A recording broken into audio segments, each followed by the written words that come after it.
सुबह का चाय बन चुका है। इस चाय में दूध कम है। 100 টাকা बस ऐसे लेसे ठावा है 100 रुपए मैंने वाओ लुकिंग सो ब्यूटीफुल।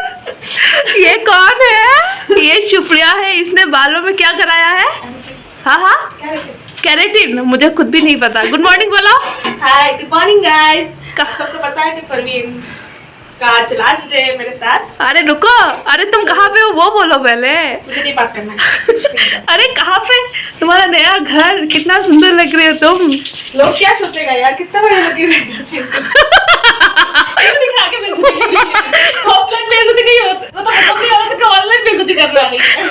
लोग सोचते हैं कि शुप्रिया हमेशा उसका फ्लैट चेंज करते रहती है। नहीं, मैंने कोई फ्लैट चेंज नहीं किया, एकदम भी नहीं। अभी ये मुझे छोड़ के जा रही है तो मेरे पास कोई ऑप्शन नहीं है। मेरा प्लान था इसके साथ रूम शेयर करूंगी बोल के मैंने वो रूम लिया था। हाँ। अभी ये तो सडनली इसका प्लान हो गया, जो भी है प्रॉब्लम के कारण वो जा रही है, तो इसीलिए अभी मैं अपने कलीग के साथ रूम शेयर कर रही हूँ, तो इसीलिए मैं न्यू रूम में शिफ्ट होना पड़ा। हाँ तो पहले वो गोडाउन पे रहती थी, उसके बाद और एक रूम लिया उसको। वो अच्छा था, ठीक है, वो भी अच्छा था, बट अभी ये रूम बहुत अच्छा है।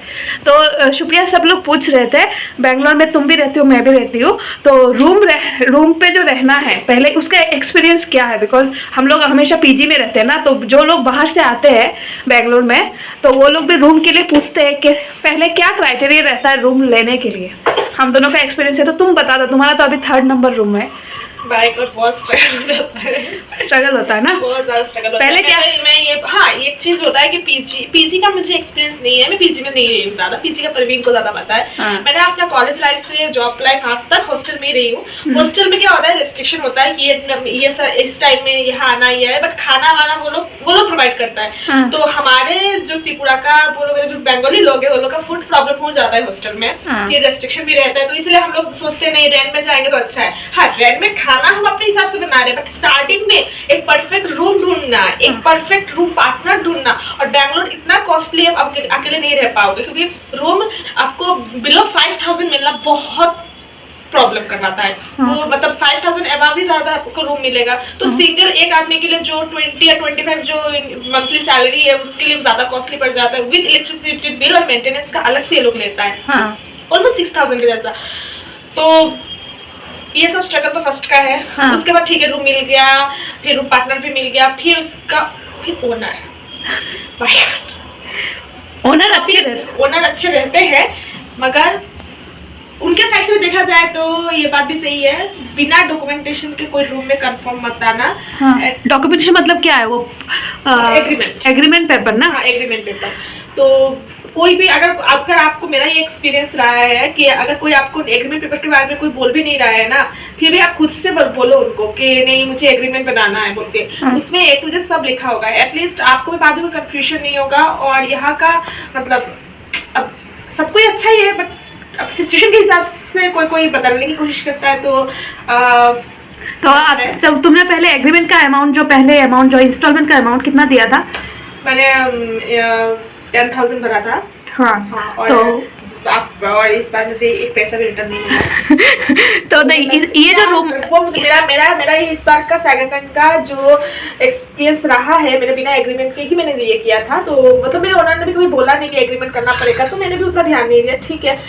तो अभी जब छोड़ने का बात आया तो तब ये कर दो वो कर दो प्रिंट कर दो, तो बहुत सारी बातें, तो इट्स ओके, वो अपनी अपनी जगह में अपना बात है, ठीक है, मैंने वो ध्यान नहीं दिया। बट ऐसे एक्सपीरियंस में इतना बोलूंगी कि बिना एग्रीमेंट के कोई रूम मत लेना। और बजट कितना रहना चाहिए अगर एक मतलब नॉर्मल सा रूम पे आने के लिए? पहले बजट कितना रहना चाहिए? 20,000 पे हो जाएगा? हाँ 20,000 में आपका हो जाएगा, क्योंकि अगर रूम छोटा है, अगर आप सिंगल लेने की कोशिश करें तो 5,000 में 5,500 में आपको रूम मिल जाएगा। हाँ। मगर हाँ अभी किसी को जैसे वॉशरूम अंदर चाहिए होता है तो वॉशरूम बाहर, पूरा सेटिस्फेक्शन रूम नहीं भी हो सकता है। और ऐसे रूम में, छोटा रूम में 10 to 15,000 आप डिपॉजिट करने से आपका हो जाए, तो मतलब आपका बैलेंस 20 होना चाहिए। मगर अगर आप फर्स्ट टाइम रूम ले रहे हो तो आपको किचन का सामान भी खरीदना होता है, बहुत कुछ चाहिए होता है रूम के लिए, तो मिनिमम अकाउंट में 30 to 35 रखो भाई, तो किसी के सामने हाथ फैलाना नहीं पड़ता। हाँ तो मतलब एग्रीमेंट का अमाउंट 10,000 भी होता है, 20 भी होता है, 30 भी होता है, उसके ऊपर होता है, वो रूम के हिसाब से और ओनर के हिसाब से रूम के ऊपर होता है। तो तुम्हारे टाइम पे और मेरे टाइम पे हमने 10 to 15,000 डिपॉजिट किया था। बट अभी जो मैंने न्यू रूम लिया है उस पे टोटल 30,000 डिपॉजिट है। 30,000 डिपॉजिट है, उसमें से तुमने शेयर किया तुम्हारे पार्टनर से, राइट? अब पहले मेरा डिसीजन यही था कि मैं शेयर करूंगी, बट मेरे जो कलीग है उसने पूरा डिपॉजिट किया है। हाँ। बाद में जो कट करेगा उसको हम लोग डिवाइड करेंगे, ये प्लान है हम दोनों। हाँ। क्योंकि डिपॉजिट कोई भी करे कोई भी करे, हाँ। करे, क्योंकि हम दोनों साथ में रहने वाले हैं। हाँ, तो यही है। तो अभी का फिलहाल का 30,000 का डिपॉजिट है, और किचन का सामान अगर लोगे तो और 10 to 15,000 का बजट होना चाहिए, राइट? हाँ, राइट। तो ऐसा ही है। तो बेंगलोर आओगे तो आपको 10,000 का भी रूम मिलता है, मतलब सिक्योरिटी मनी 10,000 और किचन का सामान मिला के और 10,000, मतलब 20,000 पे आप रूम आपको मिल सकता है। मंथली पेमेंट कितना होगा? 4,000 नहीं होता है, 4,000 तो होता ही नहीं है। मतलब तो वो पानी और इलेक्ट्रिसिटी को छोड़ के 4,000 मिलना बहुत मुश्किल है, मतलब हाँ। मुझे बहुत मुश्किल से एक रूम मिल गया था, वो 4,000 का 4,500 में मिला था। हाँ, तो ठीक है, तो मतलब 4,500 में मिलना मुश्किल है, बट ढूंढोगे तो मिल जाएगा। हाँ। मगर without water bill, without electricity bill. तो अभी यही ध्यान पे रखना है, बेंगलोर में जो भी आओगे आपको रूम मिलेगा, लेकिन 5,000 से नीचे नहीं मिलता है। एग्रीमेंट पेपर बनाइए, बजट रखिए, आइए, और जब जाएंगे एग्रीमेंट पेपर दिखा के उनको लास्ट में जो पेंडिंग रहता है वो लीजिए, राइट? हाँ। और पानी का बिल भी आता है और इलेक्ट्रिसिटी बिल, राइट? हाँ, वो दोनों हर ओनर अलग से उसका हिसाब करता है। ओके। वो टोटल ये में कभी नहीं आता है। तो ठीक है, thank you for your feedback, शुक्रिया। ऐसे ही सबको हेल्प करते रहो, ठीक है? बाय।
मैंने बोला कि इस कप में चाय पीने का मज़ा ही अलग है, और तुमने आज चाय बहुत अच्छा बनाया, इसके लिए वैसे मैं रोज बनाती हूँ। नो, उसको आज लास्ट में दूध डाला है तुमने? नहीं, यहाँ पे कलर अच्छा लग रहा है। तो गाइस मैं चाय पी लेती हूँ, उसके बाद आज हमको बहुत सारा रील शूट करना है, पार्लर जाना है, मैडम को पार्लर जाना है, उसके बाद और बहुत काम है। तो मैं शायद इस ब्लॉग को यहाँ पे एंड करने वाली हूँ और नया ब्लॉग शुरू करूँगी, बिकॉज ये कल से कंटिन्यू हो रहा है। तो देखते हैं क्या करते हैं, बट बने रहिए, देखते रहिए। सो है गाइस, मैंने अभी आपको सिनेमैटिक शॉट दिखाया है शुक्रिया का रूम का। तो ये है इसका नया रूम, उसके बाद एक रूममेट है जो अभी रूम पे नहीं है, वो बाहर गई है। कल आपने देखा है काम रूम शिफ्ट करने के टाइम उसको आपने देखा, उसका नाम है प्रतीक्षा।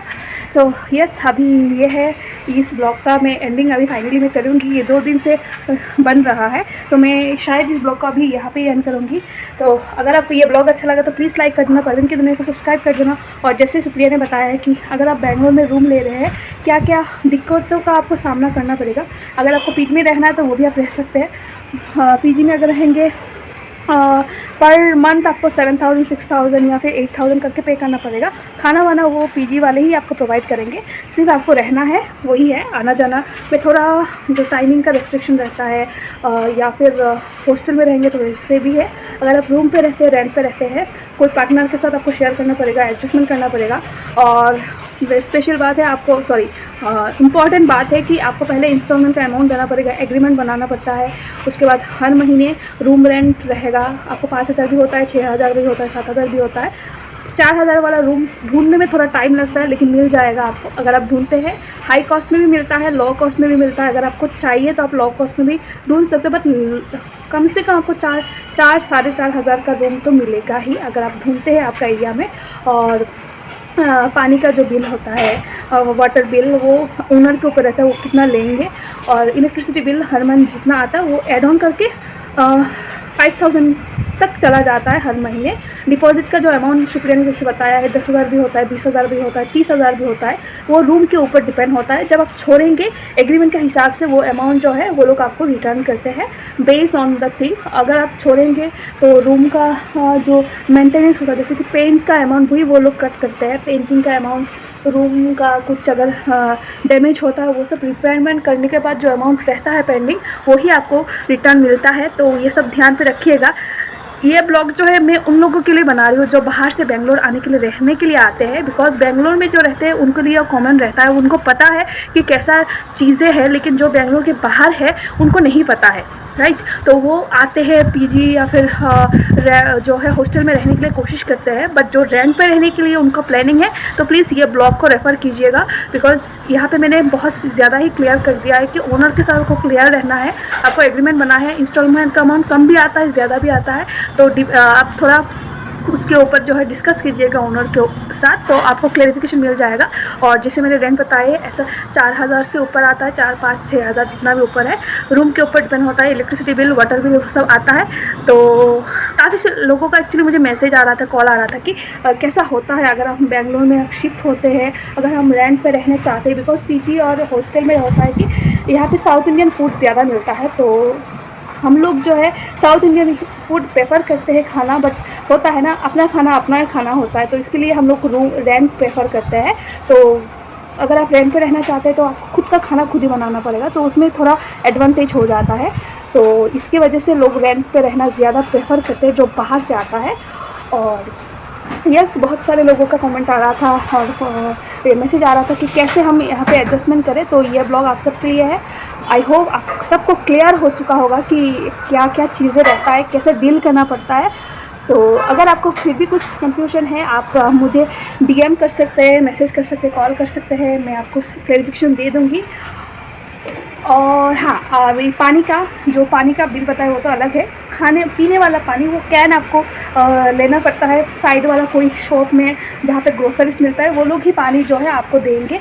तो वो कैन जो है 15 रुपीज़ 20 रुपीज़ का भी आता है।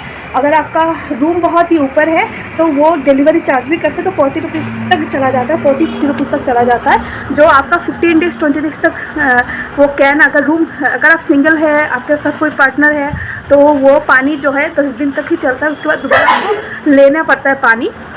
तो और ये सब भी ध्यान रखिएगा। तो आई होप आपको क्लियर हो चुका होगा इस ब्लॉग में कि कैसे क्या करना है, कैसे क्या डील करना है। तो मैं इस ब्लॉग का अभी यहाँ पे एंड कर रही हूँ, मुझे नेक्स्ट ब्लॉग शुरू करना पड़ेगा।